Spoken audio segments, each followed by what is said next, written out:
Bonjour, voici une vidéo où je vais vous expliquer comment installer le bureau de travail Fibo Expert multipériode avec donc cette colonne de filtre de retracement qui nous permet d'afficher uniquement les actions qui ont un retracement de 61,8%. Pourquoi j'ai choisi ce retracement de 61,8%? Parce que en fait, on constate que souvent un rebond arrive à ce niveau-là, donc c'est une zone de retournement. Alors pourquoi? Simplement parce que les 61,8 peuvent être déjà une vague 2. Donc suite à une vague 1, baissière ou haussière, vous avez une vague 2 qui retrace de 61,8%. Donc cette vague 2 commence à 50%. Donc à partir de 50, 61,8 et même en dessous, vous avez une zone de retournement, de rebond. C'est pas seulement la vague 2, la vague A qui retrace donc la vague 5, généralement retrace aussi de 61,8%, et la vague B également de la vague A retrace de 61,8%. Donc vous avez la vague 2, la vague A et la vague B qui retracent de 61,8%. Donc c'est déjà pas mal rien que ça. Ensuite vous avez des figures de pattern. On va essayer de les afficher. Voilà. Vous avez deux figures de pattern. On va commencer le Gartley pattern qui retrace à 78,6. Alors c'est pas 61,8, mais à partir de... Donc c'est un peu plus bas. Alors il faut savoir que lorsque j'affiche le retracement des 61,8, ça me fait une alerte aussi pour les 78,6. Enfin moi je pense à ça. Et c'est bien à ce moment-là de vérifier s'il n'y a pas un Gartley pattern qui est en train de se former. Ou alors vous avez un autre pattern qui est intéressant et que, qui nous, grâce à ce market analyzer, on a l'alerte pour vérifier si on n'a pas ce pattern. C'est la chauve-souris, parce que la chauve-souris, le point D, c'est 88,6%. Donc le Gatley pattern, c'est 78,6 et la chauve-souris c'est 88,6. Alors il aurait été très agréable d'avoir la possibilité dans le Fibo Expert de pouvoir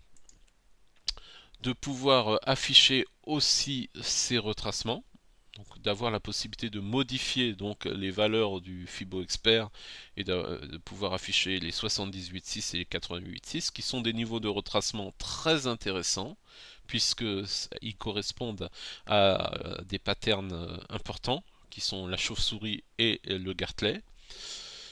J'ai fait la demande à Waldata, j'ai suggéré, on va dire, à Waldata, et Waldata a enregistré ma demande. Donc maintenant, quand ils vont le faire, est-ce qu'ils vont le faire, ça, je ne sais pas. Alors maintenant que je vous ai montré ces trois colonnes avec donc cette colonne filtre de retracement qu'on va revoir ici, qui est toute simple, hein. On a donc on a donc ouvert des colonnes et je vais en profiter pour expliquer donc à Josian le problème des colonnes. Pourquoi dans sa deuxième et troisième colonne, il ne voit pas afficher les paramètres des colonnes. Alors, d'expliquer ça, je reviens à cette colonne de filtre de retracement. Vous voyez, on choisit ici le retracement qui nous intéresse. 0,23, 0,38, 0,5, 0,61, 0,76. Malheureusement, on ne peut pas choisir le 88,6 et le 78,6 parce qu'ils n'existent pas dans le Fibo Expert. Mais cela existe. Donc là, par défaut, c'est 0,61. Et n'oubliez pas, lorsque vous créez vos colonnes, de rajouter Fibo 3, Fibo 2, Fibo 1. Et si vous voulez plus de colonnes, et bien, tout simplement dans votre filtre, il va falloir répéter ces lignes et mettre... Ah, il y a une petite erreur encore, la même erreur. Je dois corriger ici. Fibo 2, je ne sais pas pourquoi ça n'a pas été corrigé. Fibo 3. Voilà, alors, que je vous dise aussi très important, vous voyez, là, quand vous enregistrez uniquement dans un dossier, mais cette colonne ne sera pas enregistrée. Donc c'est plus pratique de l'effacer, vous voyez, et de la refaire apparaître. Ça vous permet de vérifier qu'elle a bien. Et là, vous avez la colonne qui est enregistrée. D'accord? Fibo 1, Fibo 2, Fibo 3. Donc si vous voulez faire une quatrième colonne, vous faites OR, d'accord? Et vous rajoutez, une quatrième colonne en mettant Fibo 4. Voilà, tout simplement. Et vous avez une quatrième colonne, d'accord? Alors, pour rajouter cette quatrième colonne, et en même temps, je vais en profiter pour expliquer à Josian d'où vient son erreur, il ne faut pas créer un nouveau Fibo Expert. Il faut aller à la colonne Fibo Expert, d'accord?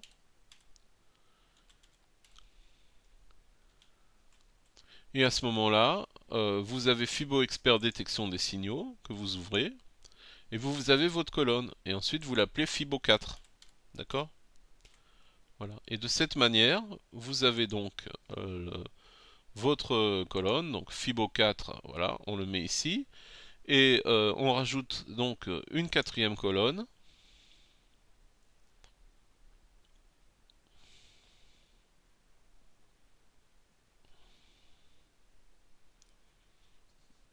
Voilà, je vais stopper les calculs pour que ça soit plus rapide, et on va mettre par exemple, je sais pas moi, sur du 30 minutes.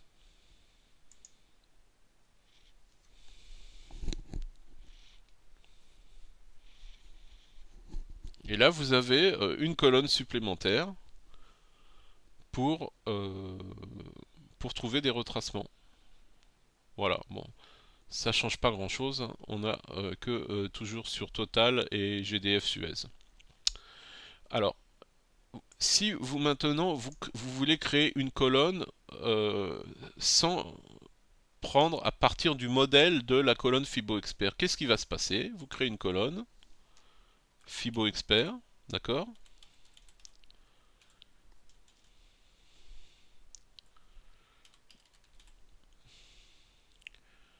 Voilà, vous créez cette colonne. Ensuite, qu'est-ce que vous faites? Vous l'ouvrez et puis vous voulez mettre la formule, vous voulez la recopier. Voilà, donc vous faites une copie. Alors tout ça c'est très bien. Vous faites la copie de votre colonne.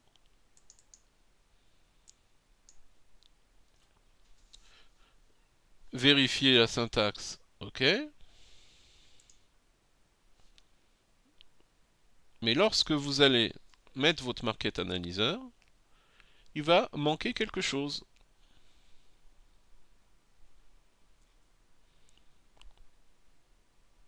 Donc voilà notre colonne qu'on a voulu créer. Mais vous n'avez pas ici les paramètres. Vous comprenez? Ils sont manquants. Pourquoi? Parce que vous avez créé à partir d'une colonne vierge.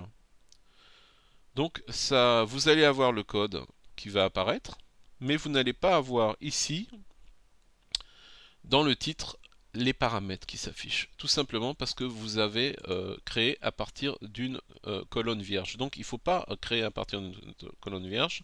Si vous voulez avoir les paramètres d'en haut, il faut partir à partir d'une colonne qui est préexistante et qui a été créée par Waldata. Donc je recommence, vous prenez donc une colonne d'origine de Waldata, d'accord? Voilà. Et vous avez donc cette colonne et il suffit ensuite de lui attribuer une étiquette.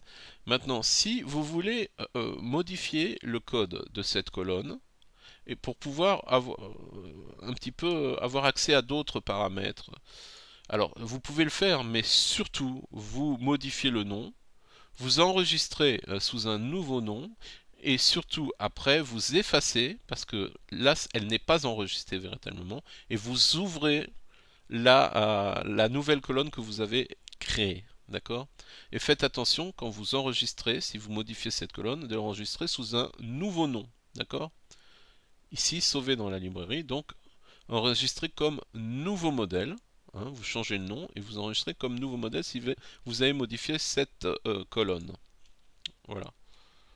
Donc voilà la raison pourquoi le titre ne s'affiche pas, parce que dans le code, malheureusement, nous n'avons pas l'intégration du titre de la colonne des paramètres. Ça, c'est Waldata qui l'a inséré, je ne sais pas comment, dans une bibliothèque, et il n'y a que Waldata qui a accès à ce genre d'opération, d'accord? Donc voilà l'explication pourquoi ça ne s'affiche pas, parce que c'est pas intégré dans le code tout simplement. Donc il faut, la seule façon c'est de rééditer une autre colonne de Fibo Expert. Un copier-coller ne suffit pas. Voilà, j'espère que pour Josian, le, la réponse est claire. Bah, moi je vais garder mes 4 périodes, hein, parce que c'est bien, c'est fait. Pourquoi pas? Hein. Donc on peut mettre autant de périodes qu'on veut. Alors je voulais vous montrer comment créer un bureau. Hein. Donc on va résumer parce que la vidéo commence à être un peu longue et je veux pas trop vous embêter. Il faut bien différencier. Vous avez ici nouveau. Vous avez le graphique pour créer un nouveau graphique. Là, vous avez pour créer un nouveau market analyzer. Et là, créer un nouvel espace de travail. Alors, un espace de travail, c'est quelque chose qui va englober les market analyzers et les graphiques. D'accord? Donc, lorsque vous voulez avoir un market analyzer plus des graphiques, vous devez ici créer un nouvel espace de travail. Maintenant, c'est bien d'enregistrer vos market analyzers ici. Ici, vous enregistrez le market analyzer. Donc, moi, j'ai marqué Fibo Expert multipériode avec filtre 0,61. Donc, mettre à jour la ressource d'origine ou enregistrer comme nouveau modèle si on veut faire un nouveau modèle. Mais c'est bien de les enregistrer séparément. Il faut bien différencier lorsque vous enregistrez un market analyzer de cette manière. D'accord? Enregistrer le market analyzer. Vous n'enregistrerez que le market analyzer. Et lorsque vous voulez enregistrer l'espace de travail. D'accord? Fibo multipériode, donc c'est l'espace de travail. Vous l'enregistrez ici. Là, vous allez enregistrer l'espace, le market analyzer, et vous allez enregistrer le graphique qui lui correspond. D'accord? Donc, en enregistrant ici, vous enregistrez l'espace de travail. Mais vous n'enregistrez pas le market analyzer. Pour pouvoir enregistrer le market analyzer, vous devez aller ici. Pour le graphique, c'est la même chose. Si vous voulez l'enregistrer, le graphique, vous devez aller ici et enregistrer comme modèle. Là, vous pouvez enregistrer un nouveau graphique, un nouveau modèle de graphique. Voilà. Donc c'est bien important de distinguer le graphique, le market analyzer et enfin le bureau, le poste de travail. D'accord? Voilà. Voilà, c'est tout pour cette vidéo.